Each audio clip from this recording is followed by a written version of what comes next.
দেখো, তোমাদের আমি একটা কনসেপ্ট শিখিয়ে দিচ্ছি নাউন প্রোনাউন নিয়ে।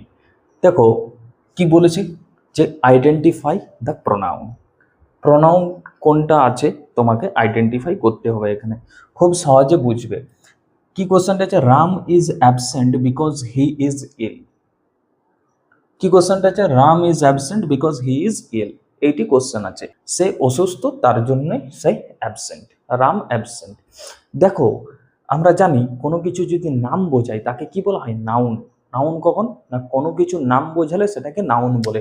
দেখো এখানে রাম আছে, রাম হচ্ছে একটা নাউন, প্রপার নাউন। রাম হচ্ছে এখানে প্রপার নাউন, কারণ প্রপার একটা নাম বোঝাচ্ছে এখানে, তার জন্য রাম হয়ে গেল প্রপার নাউন। কিন্তু আমাকে বলেছে আইডেন্টিফাই দ্য প্রোনাউন। এখানে প্রোনাউনটা খুঁজে বের করতে হবে, কোথায় প্রোনাউন আছে। প্রোনাউন মানে কি না, নাউনের পরিবর্তে যে শব্দ ব্যবহৃত হয় তাকে বলা হচ্ছে প্রোনাউন। কি বললাম আরেকবার, নাউনের পরিবর্তে যে শব্দ ব্যবহার করা হয় তাকে বলা হচ্ছে প্রোনাউন। নাউনের প্রো ভার্সনকে বলা হচ্ছে প্রোনাউন। তাহলে এখানে নাউনের পরিবর্তে কি, রামের পরিবর্তে নিশ্চয়ই কিছু বসবে, সেটাকেই তো নাউনের পরিবর্তে যেটা বসবে সেটা প্রোনাউন বলছে। তাহলে নাউনের পরিবর্তে কি বসেছে, দেখো এখানে হি বসেছে।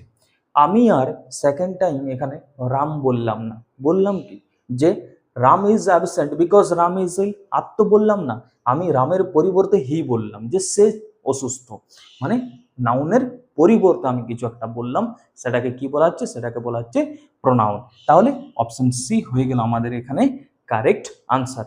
এইরকম সুন্দর সুন্দর কনসেপ্ট জানার জন্য বুবাই স্যার একাডেমি চ্যানেলটা সাবস্ক্রাইব করে রাখবে।